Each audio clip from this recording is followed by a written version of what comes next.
ಓಂ ಅಪಿ ಸಪ್ತ ಓಂ ಅಂತ 3ನೇ ಅಧ್ಯಾಯದ 1ನೇ ಪಾದದ 16ನೇ ಸೂತ್ರ. ಅದಕ್ಕೆ ಸಂಬಂಧಪಟ್ಟಂತೆ ತತ್ವಮಂಜರಿಯಲ್ಲಿ ರಾಘವೇಂದ್ರ ಸ್ವಾಮಿಗಳು 18ನೇ ಗದ್ಯ ಭಾಗದಲ್ಲಿ ಆ ಸೂತ್ರದ ಹಿನ್ನೆಲೆಯನ್ನು ಹೇಳ್ತಾರೆ. ನಾನು ನಿತ್ಯ ನರಕೋ ನಾಮ ನಾಸ್ತಿಯೇವ, ನಿತ್ಯ ನರಕ ಅನ್ನುವುದೇ ಇಲ್ಲ. ನೀವು ಹಿಂದೆ ಹೇಳಿದ್ರಿ ಪಾಪಕರ್ಮಗಳ ಮೂಲಕ ಅನೇಕ ನರಕಗಳನ್ನು ಹೊಂದಿ ಕೊನೆಗೊಂದು ಬಾರಿ ನಿತ್ಯ ನರಕಕ್ಕೆ ಹೋಗ್ತಾನೆ ಜೀವ ಅಂತ. ಸಾಧನೆ ಪಕ್ವ ಆದಾಗ ಮುಕ್ತಿಗೆ ಹೋಗ್ತಾನೆ. ಹಾಗೆ ತಮೋಯೋಗ್ಯ ಜೀವರ ಸಾಧನೆ ಪಕ್ವ ಆದಾಗ ನಿತ್ಯ ನರಕಕ್ಕೆ ಹೋಗ್ತಾನೆ ಅಂತ ಹೇಳಿದ್ರಿ. ಆದರೆ ನಿತ್ಯ ನರಕ ಅನ್ನುವುದೇ ಒಂದು ಇಲ್ಲ.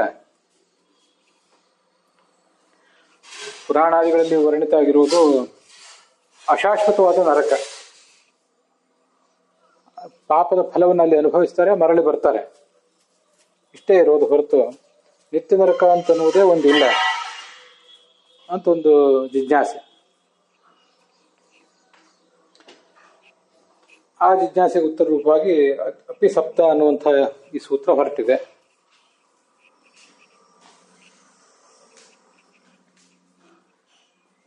ನಿತ್ಯ ನೃಪ ನಾಮ ನಾಸ್ತ್ಯೇವ ಯಾವ ಇಂದ್ರಾ ಚತುರ್ದಶ ಇತಿ ನರಕಭೋಗಸ್ಯ ಅನಿತ್ಯತ್ವ ಉಕ್ತೇ ಇತ್ಯತಃ ಪ್ರಾಪ್ತಂ. ಪುರಾಣಗಳಲ್ಲಿ ನರಕದ ವರ್ಣನೆ ಇದೆ. ಅದು ಎಂಥ ನರಕ ಅಂದರೆ ನರಕ ಅನಿತ್ಯವಾದ ನರಕದ ಬಗ್ಗೆ ವರ್ಣನೆ ಇದೆ. ಯಾವುದೋ ಒಂದು ಪಾಪ ಮಾಡಿದ್ದರ ಫಲವಾಗಿ ಯಾವದಿಂದ್ರಾಹ ಚತುರ್ದಶ 14 ಇಂದ್ರರ ಕಾಲ. ಒಬ್ಬ ಇಂದ್ರನಿಗೆ ಆಡಳಿತಾವಧಿ ಎಷ್ಟಿರ್ತದೋ ಅದು ಒಂದು ಕಾಲ. ಹಾಗೆ ಯಾವದಿಂದ್ರಾಹ ಚತುರ್ದಶ ಅಂದರೆ ಒಟ್ಟು 14 ಇಂದ್ರರ ಕಾಲ, 14 ಮನ್ವಂತರ ಕಾಲ ಅಂತ ಹೆಚ್ಚು ಕಡಿಮೆ. ಒಂದೊಂದು ಮನ್ವಂತರಿಗೆ ಒಬ್ಬೊಬ್ಬ ಇಂದ್ರ ಇರ್ತಾನೆ ಮತ್ತು ಒಬ್ಬೊಬ್ಬ ಮನು ಇರ್ತಾನೆ, ನಮಗದು ಗೊತ್ತಿದೆ. ಆದ್ದರಿಂದ ಯಾವ ಇಂದ್ರಾ ಚತುರ್ದಶ ಅಂದರೆ 14 ಮನ್ವಂತರಗಳ ಕಾಲ ಈ ಪಾಪವನ್ನು ಅನುಭವಿಸ್ತಾನೆ, ಪಾಪದ ಫಲವನ್ನು ಅನುಭವಿಸ್ತಾನೆ. ಆಮೇಲೆ ಆ ನರಕದಿಂದ ಪಾರಾಗ್ತಾನೆ ಅಂತ ಹೀಗೆಲ್ಲ ಶಾಸ್ತ್ರದಲ್ಲಿ ಕಂಡು ಬಂದಿದೆ. ಆದ್ದರಿಂದ ನಿತ್ಯ ನರಕ ಅಂತನ್ನುವುದೇ ಒಂದು ಎಲ್ಲೂ ಇಲ್ಲ. ನೀವು ಈ ನಿತ್ಯ ನರಕದ ಬಗ್ಗೆ ಎಲ್ಲಿ ಹೇಳ್ತಾ ಇದ್ದೀರಿ ಅಂತ ಒಂದು ಪ್ರಶ್ನೆ.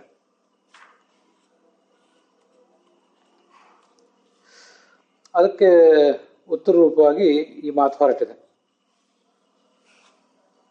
ಈ 16ನೇ ಸೂತ್ರ. ಅಸ್ಯಾಪ್ಯರ್ಥಃ ನಿರಯಂ ತಮಃ ಇತಿ ನರಕಭೇದೋಕ್ತ್ಯ ಸೂಚಿತಃ. ಆಚಾರ್ಯರು ಇದನ್ನು ಕೂಡ ಸೂಚನೆ ಮಾಡೇ ಇದ್ದಾರೆ. ಮಿಥ್ಯಾಜ್ಞಾನೇನ ತಮೋ ಜ್ಞಾನೇನೈವ ಪರಂಪದಂ. ಮಿಥ್ಯಾಜ್ಞಾನದಿಂದ ಸಾಧಕನಾದವನು ನರಕಕ್ಕೆ ಹೋಗ್ತಾನೆ ಅಂತ ಸೂಚನೆ ಮಾಡಿದ್ದಾರೆ.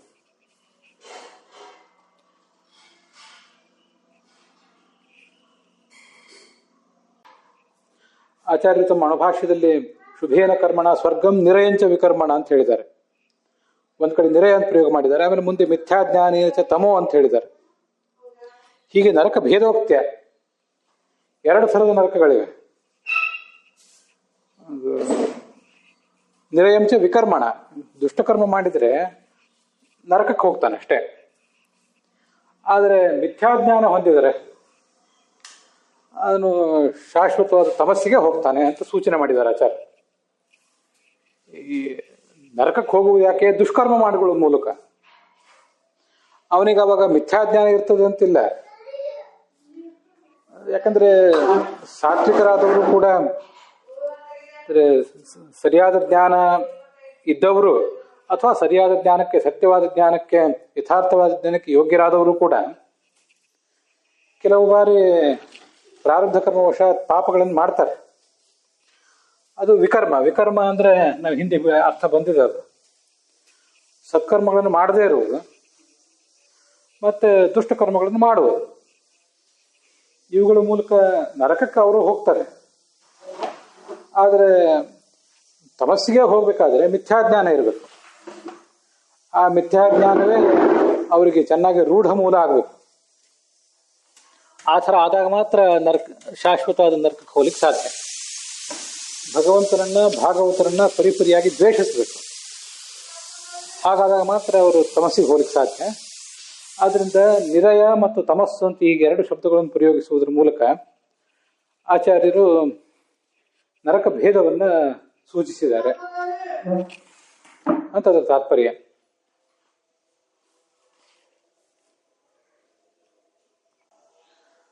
ಮುಂದೆ 19ನೇ ಗದ್ಯ ಭಾಗದಲ್ಲಿ ರೌರವೋಥ ಮಹಾಂಶ್ಚೈವ ಇತಿ ಸ್ಮೃತವು. ಸ್ಮೃತಿ ಅಂದ್ರೆ ಪುರಾಣ ವಾಕ್ಯ. ನಿತ್ಯ ಅನಿತ್ಯ ನರಕ ವಿಭಾಗೋಕ್ತ್ಯ. ಆಗಲಿ ಎರಡು ಥರದ ನರಕಗಳಿವೆ, ನಿತ್ಯ ನರಕ ಮತ್ತು ಅನಿತ್ಯ ನರಕ ಅಂತ ಎರಡು ಥರದ ವಿಭಾಗಗಳನ್ನ ಸ್ಪಷ್ಟವಾಗಿ ಹೇಳೇ ಇದ್ದಾರೆ. ಹೀಗೆ ಹೇಳಿರುವುದರಿಂದ ನೀವೇನು ಯಾವದಿಂದ್ರ ಚತುರ್ದಶ ಅಂತ ಒಂದು ವಾಕ್ಯ ಪ್ರಯೋಗ ನಮಗೆ ತೋರಿಸಿದ್ರಲ್ಲ, ಅದಕ್ಕೆ ಬೇರೆ ಅರ್ಥ ಹೇಳಬೇಕು. ಅದು ಅನಿತ್ಯ ನರಕದ ಬಗ್ಗೆ ಇರುವ ಮಾತು. ಯಾವದಿಂದ್ರಾಹ ಇತ್ಯಾದೇಹ ಅನಿತ್ಯ ನರಕ ವಿಷಯತ್ವೇನ. ಅನಿತ್ಯ ನರಕಕ್ಕೆ ಹೋಗಿ ಅಲ್ಲಿಂದ 14 ಮನ್ವಂತರಗಳ ಕಾಲ ಅಲ್ಲಿದ್ದು ಮರಳಿ ಬರ್ತಾನೆ ಅಂತ ಅರ್ಥ. ನಿತ್ಯ ನರಕಕ್ಕೆ ಹೋದವನು ಕೂಡ 14 ಮನ್ವಂತರಗಳ ಕಾಲ ಅಲ್ಲಿದ್ದು ಮರಳಿ ಬರ್ತಾನೆ ಅಂತ ಶಾಸ್ತ್ರದ ತಾತ್ಪರ್ಯ ಅಲ್ಲ. ರೌರವೋಥ ಮಹಾಶ್ಚೈವ ಅಂತ ಭಾರತದ ಮಾತನ್ನ ವರ್ಣನೆ ಮಾಡಿದೆ. ಒಂದಿನ ವೈತರಣಿ ತಥಾ ಕುಂಭೀಪಾಕ ಇತಿ ಪ್ರೋಕ್ತಾನಿ ಅನಿತ್ಯ ನರಕಾಣಿತು ಅಂತಿವು. ಇವು ಅನಿತ್ಯ ನರಕ.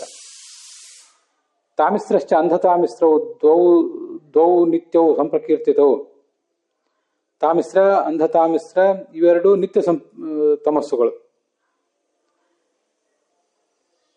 ಈ ಥರ ಒಂದಕ್ಕಿಂತ ಒಂದು ಶ್ರೇಷ್ಠ.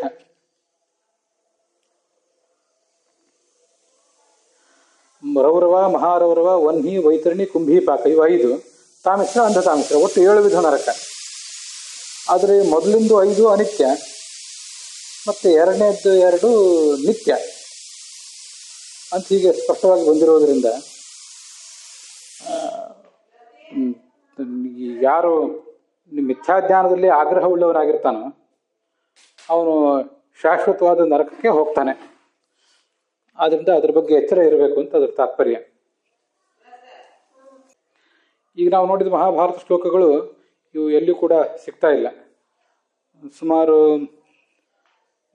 150 ಶ್ಲೋಕಗಳನ್ನು ಮಹಾಭಾರತದಿಂದ ಸರ್ವಮೂಲದಲ್ಲಿ ಆಚಾರ್ಯ ಉದ್ಧರಿಸಿದ್ದಾರೆ.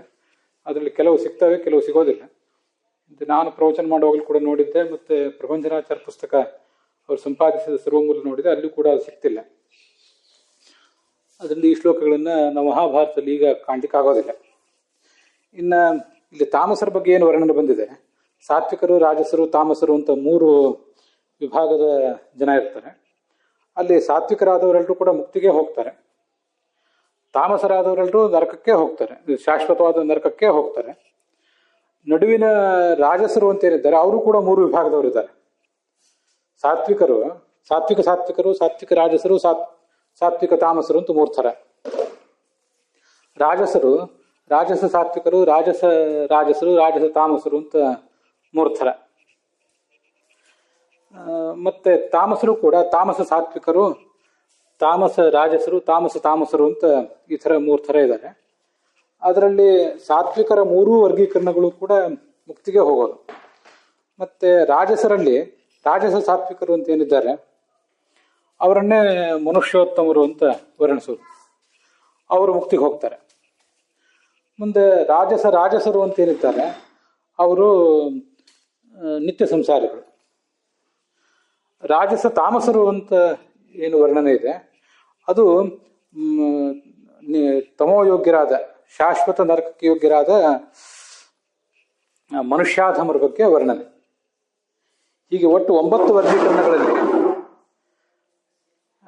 4 ವರ್ಗೀಕರಣ, ಮೊದಲ 4 ವರ್ಗೀಕರಣ ಮುಕ್ತಿಯೋಗ್ಯರದು. ಮತ್ತೆ ಕೊನೆ 4 ವರ್ಗೀಕರಣ ತಮೋಯೋಗ್ಯರದು. ನಡುವಿನ 1 ರಾಜಸರು, ನಿತ್ಯ ಸಂಸಾರಿಗಳು ಅಂತ ಅರ್ಥ ಮಾಡ್ಕೋಬೇಕು.